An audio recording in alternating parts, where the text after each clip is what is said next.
Hey everyone, today is a snow day, even though it's Sunday, and I thought I would track my habits for the last couple of days and catch up in that and do so with all of you. So this is a personal Lux from NoTerm, and I've shown how I use this in other videos, like a couple other ones, like my goals and the planner lineup and just how I set this up in general and the difference between 2021 and what I'm going to use in 2022.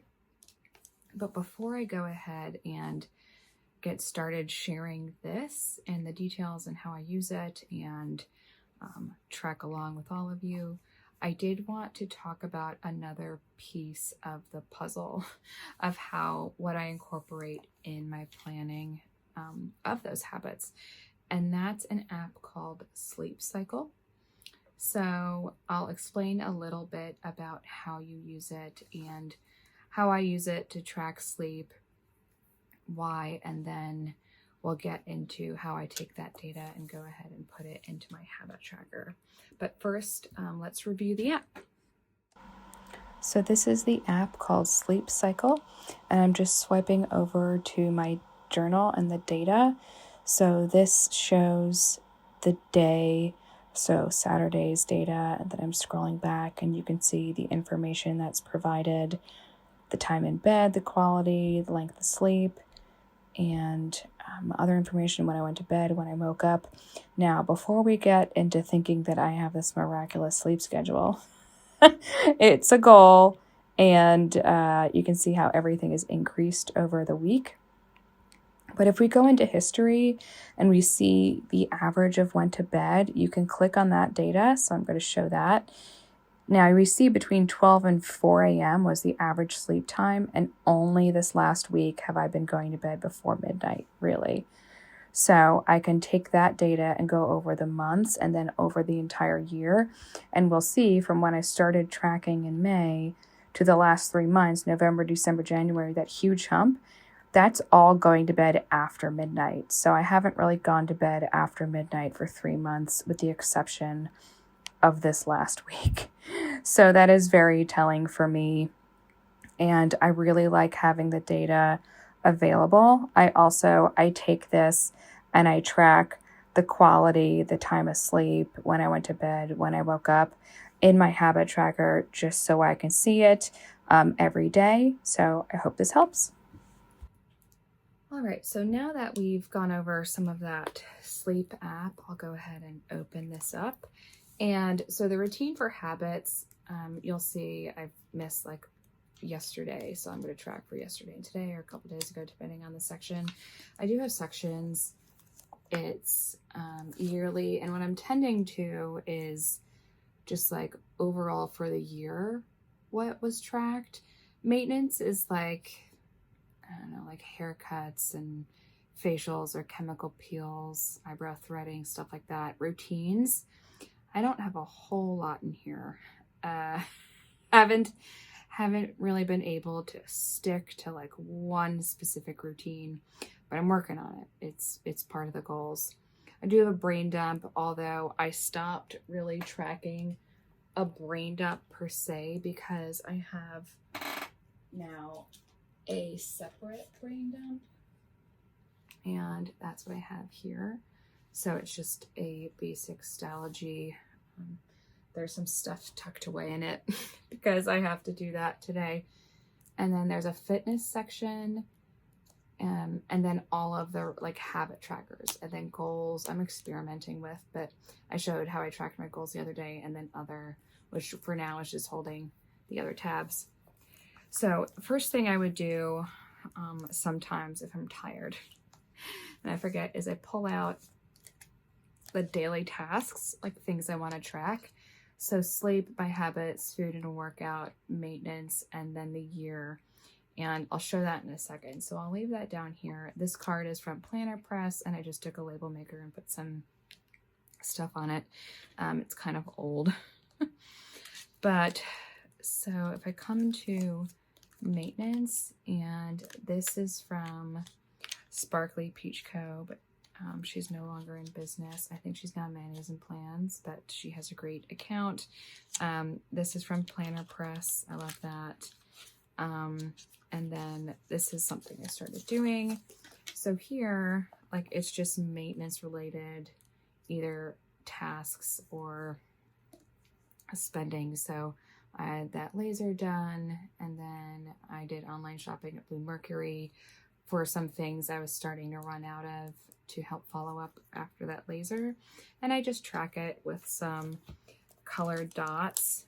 The colored dot stickers are from Cloth and Paper, and so they're just simple. I think they came in a sub box like that. And other ones are like the little mini icons on that tracker also are from Cloth and Paper. These little like appointment and shopping logos. It's just cute. It's not necessary. It's just fun to put in there. And that's them. So these are the lifestyle stickers that came again in a sub box. So we'll leave those over there for now. So I already tracked that. This is a list. I made it on Canva a long time ago. And it was just kind of like a trigger list to remind me what could get done. And I don't do all of them anymore. Quarantine kind of, I don't know, put that aside. I didn't get my nails done for a very, very long time. Stopped doing lashes, stopped getting waxed, doing wax and stuff like that. So I just put in the recurring tasks here for the month, and this is for the quarter. So all the months and then weeklies. What would I do? And it's just nice because there have been times I've looked at some of these in 2021 and thought, oh my God, I haven't done that for 3 months. Like, let me go do that. And so fitness, for instance, this would be that yearly overview that I'm trying to keep with fitness as a reminder to check it off. So yesterday I did the Bowflex Max because we have one right in the office. So I'll mark that out. To me, like, a Bowflex doesn't count unless I do it for like 20 minutes. You can tell it's been a little hectic. haven't done much, but just been super exhausted, as you could tell from like that sleep app, that I haven't had enough energy to go. So this is from Peanuts Planner Co. I did write in this this morning, and I thought, you know what, let me just film it. So it's breakfast, lunch, dinner, snacks, workouts, and then notes. This is water, and then I track tea. So it's really nice. I used to have the food tracker or fitness tracker, I forget what you call it, from Happy Planner, and it was just so big. I said, I don't really need something that massive for workouts and diet. Diet being nutrition. I'm not like on a diet. So what I wanted to do is just track, I don't have it labeled, but over the course of the year, what did I do? Did I go to the gym? Did I do Bowflex, CrossFit? Did I do something else at home? And I haven't really made keys yet because I haven't really needed to.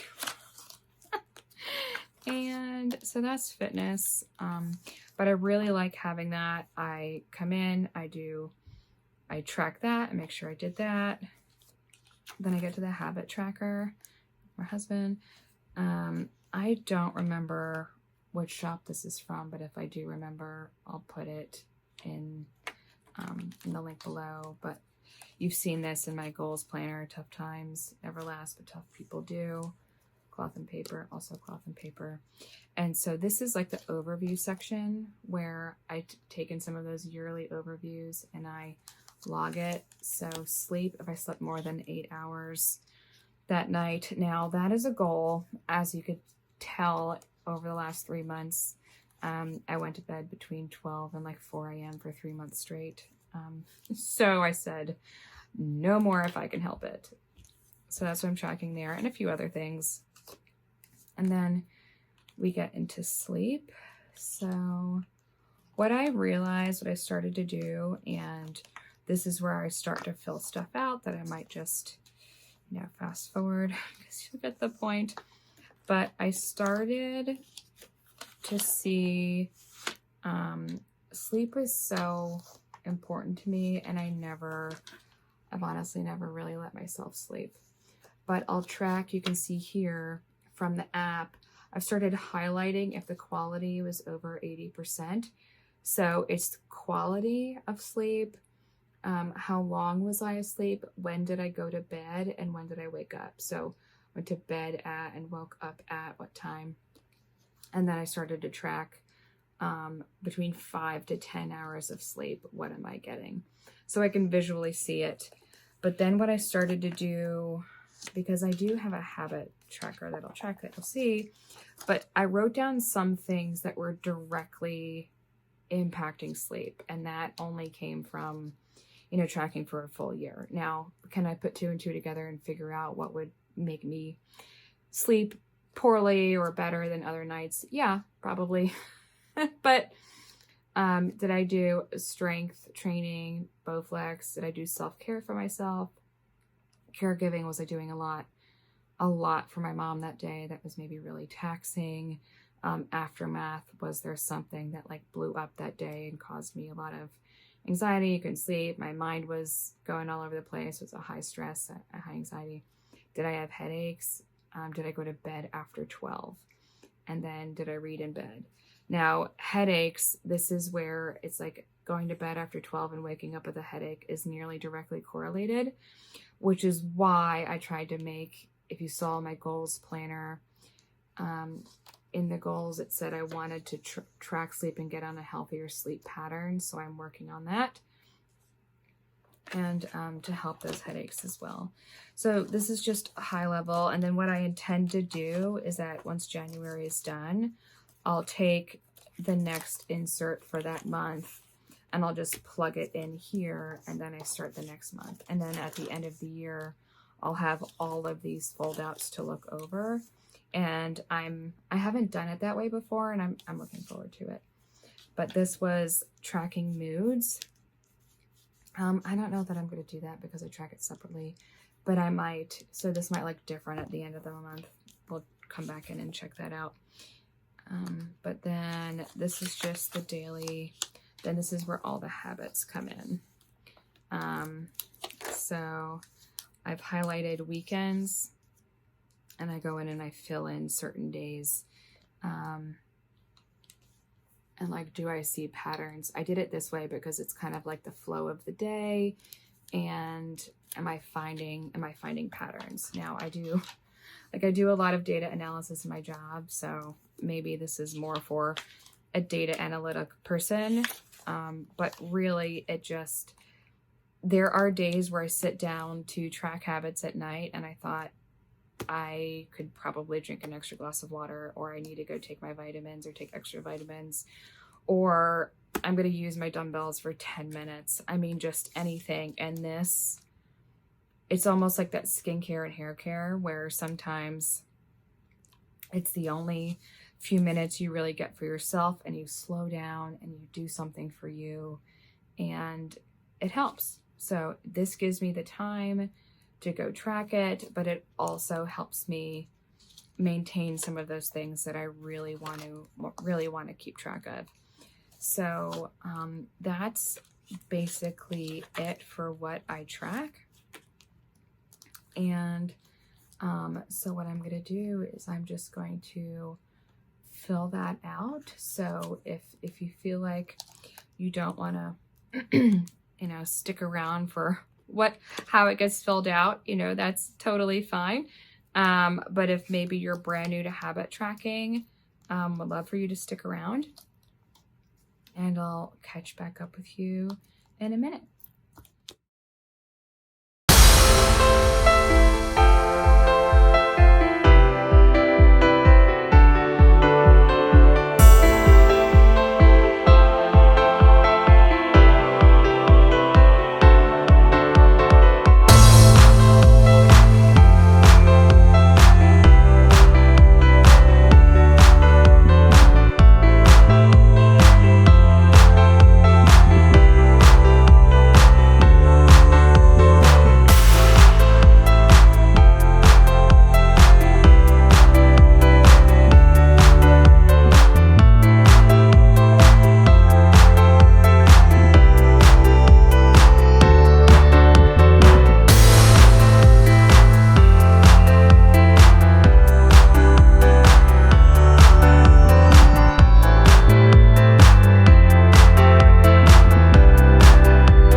All right, all. So that concludes a typical habit tracking session in my planner. I do have some extra things stored in here, some stickers for specific tracking. And then you saw what I did. I decided to go in and highlight like what the weekends are or really days off in this tracker. That helps me because sometimes I find on the weekends I either take way better care of myself or I don't, or it's worse. But anyway, I do like seeing it. I like seeing the trend over the year. And I don't think I have anything in the back pocket. Yeah, I don't. Just the extra pens, the extra Tombos. This is from Cloth and Paper. I'll have to link this below, but it is one of my favorite pens that they have. I think I received one in a subscription box, and then I bought another one, and then a bunch of refills, and then I finally just bought like 5 more. I think I have one in here too. It's just perfect for like the itty bitty spaces in writing. But that's that. So that concludes the video all. Again, if you've joined in, then I very much appreciate your time and your views. So it means a lot to me, and I hope this gave you some ideas. If it did, let me know below. If you have any questions, please do let me know. I'll be happy to answer them. If you like the video, don't forget to hit the notification button, and I'll see you in the next video. Thanks all.